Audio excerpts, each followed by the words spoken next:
Est-ce que ça se peut que dans plusieurs domaines de notre vie, on agisse comme un poulet, même si dans la réalité, on est né comme un aigle? T'sais, on veut réussir notre mince à vie. Là. On veut que ça marche. Mais il y a une petite voix, des fois, qui ressort et qui nous dit « Ouais, mais t'as pas réussi la dernière fois. » Il y en a souvent qui me disent « Sébastien, moi, dans mes dents de motivation, là, je mange, tu sais, je nourris mon anxiété, là, tu sais, je nourris ma nervosité parce que je veux pas me priver. J'ai l'impression de me priver. Moi là, je suis pas capable. » Il y a beaucoup de gens cette semaine qui peut-être ne perdront pas. Peut-être même que tous ces gens-là ont pris 1 livre cette semaine. Puis, si c'est votre cas, vous vous tapez ça à la tête. Vous vous jugez. Vous vous dites que vous n'êtes pas capable. Puis là, ben, vos souffrances puis vos peurs, ils prennent le dessus. Puis là, le mince à vie, dans ce temps-là, ben, ça se peut très bien qu'ils prennent le bord. Parce que des fois, j'ai tendance à plus me taper ça à la tête que d'être fier de moi. On dirait que je ne suis pas capable d'être fier de moi. On dirait que j'en ai jamais assez puis je me sens jamais assez bon, assez bonne. Ben, bienvenue dans le club. Par moment, là, je te jure, moi aussi, j'ai cette problématique-là. J'en fais jamais assez. L'importance de l'expérience. Voulez-vous, s'il vous plaît, prendre conscience que chaque pas mince à vie est une expérience qui vous aide à grandir? Mettez ça dans votre sac à dos. Puis ressortez tout ça pour me faire de la fierté. Ouais, mais t'as coup que ça marche pas. Ouais, mais j'ai mal au dos. Ouais, mais c'est pas facile, là. Ouais, mais sais-tu quoi? On dirait que je pense que je ne mérite pas. Ouais, mais t'es élevé comme ça. Ouais, mais ça a toujours été comme ça. Ouais, mais. Puis là, ben, on demande à la vie de nous mettre des bâtons dans les roues, puis c'est ce qui arrive.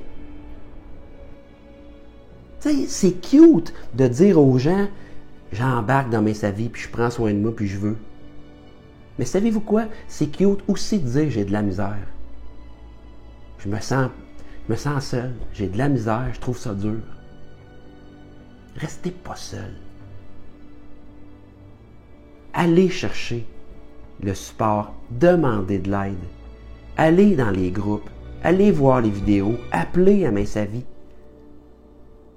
Parce que vous savez très bien, comme moi, que de juste s'inscrire à Mince à vie, c'est pas ça qui fait perdre du poids.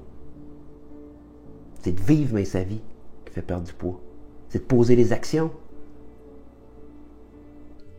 La fierté, elle vit parce qu'on s'est mis des standards de santé. On s'est imposé ça c'est magnifique. Et on s'estime, lorsque je vis de la fierté à Mince à vie, je m'estime d'avoir investi de ma propre personne pour y arriver. Avez-vous remarqué que des fois dans Mince à vie, il y en a qui vous disent « Pourquoi tu fais ça? T'es bien correct, t'as pas besoin de ça. Pourquoi tu fais ça? Voyons donc, apprends à t'aimer comme t'es, avec tes 100 livres, 200 livres, 300 livres en trop. Voyons donc! » On dirait qu'il y a certaines personnes qui nous tirent vers le bas. On met un X là-dessus, on en prend conscience. On est un modèle. Nous sommes un modèle. Ça, il faut en être fier. Nos enfants nous regardent. Nos conjoints, notre famille nous regarde. Nos amis nous regardent. Puis en quelque part, ils se disent « Wow, elle est hot. Elle est hot, mon ami. Elle est hot. Il est hot, mon ami. » Il y a une phrase que Lynn Martineau me répète de temps en temps. J'ai peut-être pas les bons mots, là, mais c'est « J'entends rien parce que ton exemple parle trop fort. » Les enfants et les gens autour de nous là, captent à 90% de ce qu'on fait, mais 10% de ce qu'on dit. Puis ça, là, quand on passe à l'action dans Mince à vie, on peut en être fier. Donc, c'est de dégager, c'est de vivre cette fierté-là. Parce que saviez-vous que le crabe, pour se libérer, pour évoluer davantage, à un certain moment de sa vie, il fait éclater sa carapace. Sa carapace, elle ne grandit pas. Mais lui, il veut grandir. Lui, il veut évoluer. Puis là, à ce moment-là, sans carapace, ben, il tombe vulnérable. Tu sais, c'est sa protection. Mais c'est plus fort que lui. Il faut qu'il se libère de cette carapace-là. Il doit évoluer.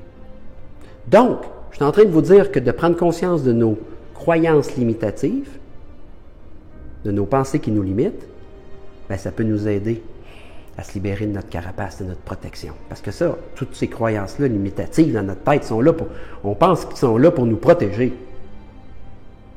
C'est des excuses qu'on peut se donner si ça ne marche pas. Moi, mais de toute façon, je le savais. Puis c'est inconscient, hein? La plupart du temps. Est-ce que tu sens que tu peux? Est-ce que tu sens que tu as la capacité de réussir? Peux-tu passer à l'action? Puis la réponse, c'est pas toujours oui. La réponse, c'est je veux. Mais mes croyances puis mes habitudes sont tellement ancrées solidement en moi que c'est difficile de passer à l'action. Donc, sur une échelle de 1 à 10, je me situe des fois à 6, bien souvent.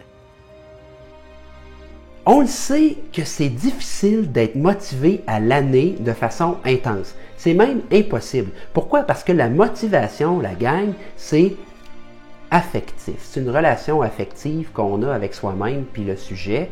Et puis, on a beau être le plus déterminé possible, ça fonctionne par vagues, c'est-à-dire qu'il y a des hauts puis des bas. Et c'est, comme je vous l'ai dit, c'est parfaitement normal. Tu sais, des fois, on se plante. Ben, on s'observe. Ah, Caroline vient de me planter. Je viens de retomber dans mes automatismes, dans mon petit mécanisme de défense. Je viens de retomber dans la bouffe. Tabarouette, j'ai eu de la misère à m'écouter, à m'aimer. Savez-vous ce qu'il faut faire? Il faut s'observer, puis il faut tomber dans son président. Ça veut dire aller en soi voir ce qu'on ressent. Être authentique, être soi-même. Je vous le dis, plus vous allez être authentique, plus vos relations vont être bonnes avec les autres, puis ça va vous amener une belle confiance. J'ai une bonne question. Hein? Puis ça aussi, ça me fait réfléchir là, ces temps-ci. De quoi je me prive avec Mince à vie? Je la répète. De quoi tu te prives avec Mince à vie, toi? Pense-y, là. Ça a bien du bon sens. Si on se prive de souffrances physiques et psychologiques avec Mince à vie, là, pensez à toutes les marches, là, quand on a un surplus de poids, là, les marches qu'on fait, la pâte d'île qu'on doit se mettre, là, là, toutes les petites souffrances. Là. Si tu te prives d'une prison, toutes les peux pas. Si tu te prives de toutes les peux pas, je peux pas m'asseoir là, je peux pas m'asseoir où je veux au restaurant, je peux pas m'asseoir où je veux au cinéma, je peux pas prendre n'importe quel bain dans un avion, je peux pas passer dans un tourniquet, je peux pas magasiner où je veux. Hey! Si tu te prives de toutes ces prisons-là, ben tu vas le suivre ton programme. Qu'est-ce que t'en penses? La liberté, c'est top of the list. Santé, liberté, c'est top of the list. Puis je vous le dis, je suis mon programme, puis c'est pas parfait. Imaginez. Mais je veux et je vous souhaite toute cette liberté-là, cette santé-là. Donc, de quoi tu te prives avec Mince à vie? Vous savez, il y a quelqu'un présentement. Présentement, il y a quelqu'un à l'hôpital qui prie de toutes ses forces pour retrouver sa santé, puis avoir l'opportunité, la liberté de se prendre en main. Cette liberté-là que nous avons, il ne faut pas la gâcher. Voulez-vous des changements temporaires pour avoir des résultats temporaires? Ou vous voulez des changements permanents pour avoir des résultats permanents? C'est quoi vos raisons? Il va falloir les trouver. Je le répète, vous avez tout ce qu'il faut pour que ça fonctionne. Maintenant, il faut passer à l'action. The show must go on. Let's go. Bonne semaine.